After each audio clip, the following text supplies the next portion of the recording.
ಪ್ರಿಯ ವೀಕ್ಷಕರೇ ನಮಸ್ಕಾರ. ನಮ್ಮ ಹಳ್ಳಿ ಸುದ್ದಿ ಯೂಟ್ಯೂಬ್ ಚಾನಲ್ಗೆ ತಮ್ಮೆಲ್ಲರೂ ಕೂಡ ಆತ್ಮೀಯವಾದ ಸ್ವಾಗತ. ಪಿಎಂ ಕಿಸಾನ್ 24ನೇ ಕಂತು ಹಾಗೂ ಬರ ಪರಿಹಾರದ ಬಗ್ಗೆ ಎರಡು ಬಿಗ್ ಅಪ್ಡೇಟ್ಗಳು ಬಂದಿವೆ. ಹೌದು, ಈ 10 ಜಿಲ್ಲೆಗೆ ಬರ ಪರಿಹಾರ ಘೋಷಣೆ, ಹಾಗೆ ಪಿಎಂ ಕಿಸಾನ್ ಸನ್ಮಾನ್ ನಿಧಿ ಯೋಜನೆಯ 24ನೇ ಕಂತಿನ ಹಣ ಯಾವಾಗ ಬಿಡುಗಡೆ ಆಗಲಿದೆ, ಎರಡೂ ವಿಷಯನ ಕೂಡ ನಾನು ಈ ವಿಡಿಯೋದಲ್ಲಿ ಒಂದೊಂದಾಗಿ ತಿಳಿಸಿಕೊಡ್ತಾ ಹೋಗ್ತೀನಿ. ದಯವಿಟ್ಟು ವಿಡಿಯೋನ ಎಲ್ಲೂ ಕೂಡ ಸ್ಕಿಪ್ ಮಾಡದೆ ಕೊನೆವರೆಗೂ ನೋಡಿ.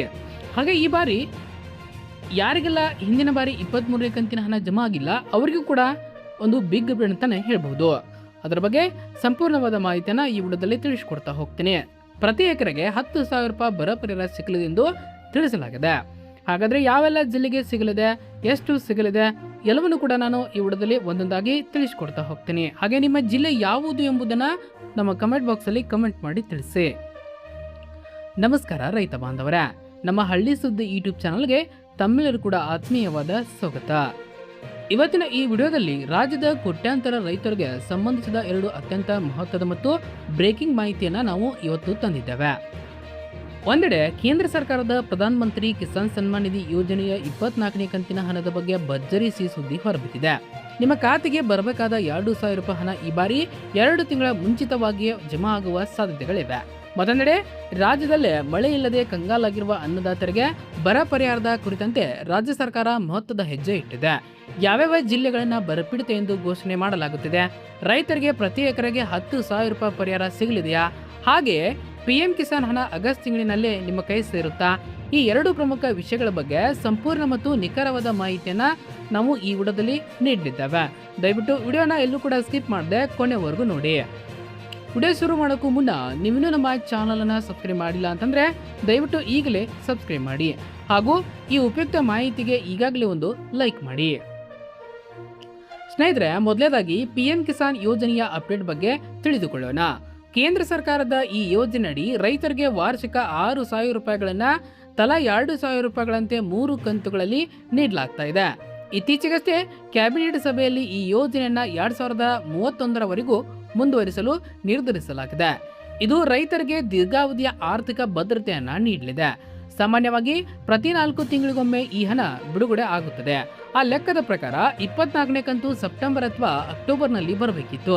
ಆದರೆ ಈ ಬಾರಿ ಕೇಂದ್ರ ಕೃಷಿ ಸಚಿವರಾದ ಸನ್ಮಾನ್ಯ ಶಿವರಾಜ್ ಸಿಂಗ್ ಚೌಹಾಣ್ ಅವರು ಮಹತ್ವದ ನಿರ್ಧಾರ ಕೈಗೊಂಡಿದ್ದು, ದೇಶದ 4 ರಿಂದ 5 ರಾಜ್ಯಗಳಲ್ಲಿ 24ನೇ ಕಂತಿನ ಹಣವನ್ನ ಬರೋಬ್ಬರಿ 2 ತಿಂಗಳ ಮುಂಚಿತವಾಗಿ ಬಿಡುಗಡೆ ಮಾಡಲು ಸಿದ್ಧತೆ ನಡೆಸಿದ್ದಾರೆ. ಇದಕ್ಕೆ ಕಾರಣ ಉತ್ತರ ಭಾರತದ ಅಸ್ಸಾಂ, ಪಂಜಾಬ್ ಮತ್ತು ಗುಜರಾತ್ ರಾಜ್ಯಗಳಲ್ಲಿ ಆಗಿರುವ ಭಾರೀ ಪ್ರವಾಹದಿಂದ ತತ್ತರಿಸಿರುವ ರೈತರಿಗೆ ತುರ್ತು ನೆರವು ನೀಡುವ ಉದ್ದೇಶದಿಂದ ಈ ನಿರ್ಧಾರ ತೆಗೆದುಕೊಳ್ಳಲಾಗಿದೆ. ಕಳೆದ ವರ್ಷವೂ ಇದೇ ರೀತಿ ಪ್ರವಾಹ ಬಂದಾಗ ಮುಂಚಿತವಾಗಿ ಹಣ ನೀಡಲಾಗಿತ್ತು. ಹಾಗಾದ್ರೆ ನಮ್ಮ ಕರ್ನಾಟಕದ ರೈತರಿಗೆ ಮುಂಚಿತವಾಗಿ ಹಣ ಸಿಗುತ್ತಾ? ಖಂಡಿತ ಸ್ನೇಹಿತರೆ. ಉತ್ತರ ಭಾರತದಲ್ಲಿ ಪ್ರವಾಹವಿದ್ರೆ ನಮ್ಮ ರಾಜ್ಯದಲ್ಲಿ ತೀವ್ರ ಮಳೆ ಕೊರತೆ ಇದೆ.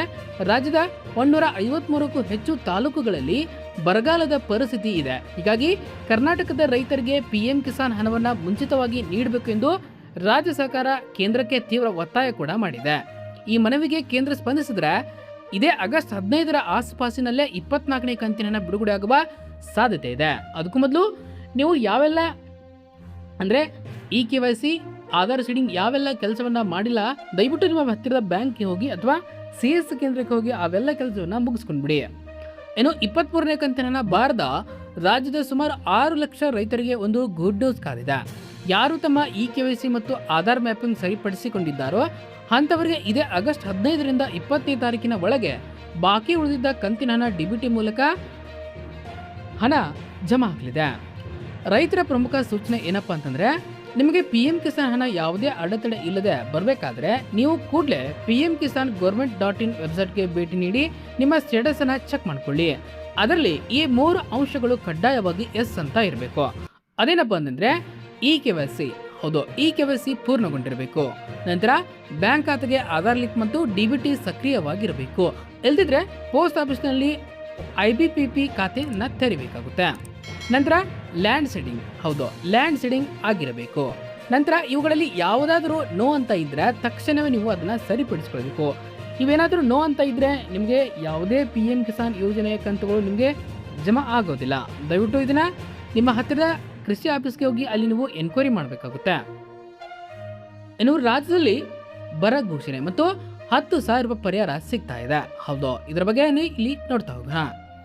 ಈಗ ರಾಜ್ಯದ ರೈತರ ಮತ್ತೊಂದು ಪ್ರಮುಖ ಮತ್ತು ಗಂಭೀರವಾದ ವಿಚಾರಕ್ಕೆ ಬರೋಣ. ಅದೇ ಬರಗಾಲ ಮತ್ತು ಬೆಳೆ ಹಾನಿ ಪರಿಹಾರ. ಜೂನ್ ಮತ್ತು ಜುಲೈ ತಿಂಗಳು ಮುಗಿದರೂ ವಾಡಿಕೆಗಿಂತ ಶೇಕಡಾ 60-70ರಷ್ಟು ಮಳೆ ಕೊರತೆಯಾಗಿದೆ. ಕಷ್ಟಪಟ್ಟು ಬಿತ್ತನೆ ಮಾಡಿದ ಬೀಜಗಳು ಮೊಳಕೆ ಒಡೆದು ಕಮರಿ ಹೋಗ್ತಾ ಇವೆ. ಅನ್ನದಾತರು ಆಕಾಶದತ್ತ ಮುಖ ಮಾಡಿ ಕಣ್ಣೀರು ಹಾಕುವ ಪರಿಸ್ಥಿತಿ ನಿರ್ಮಾಣವಾಗಿದೆ.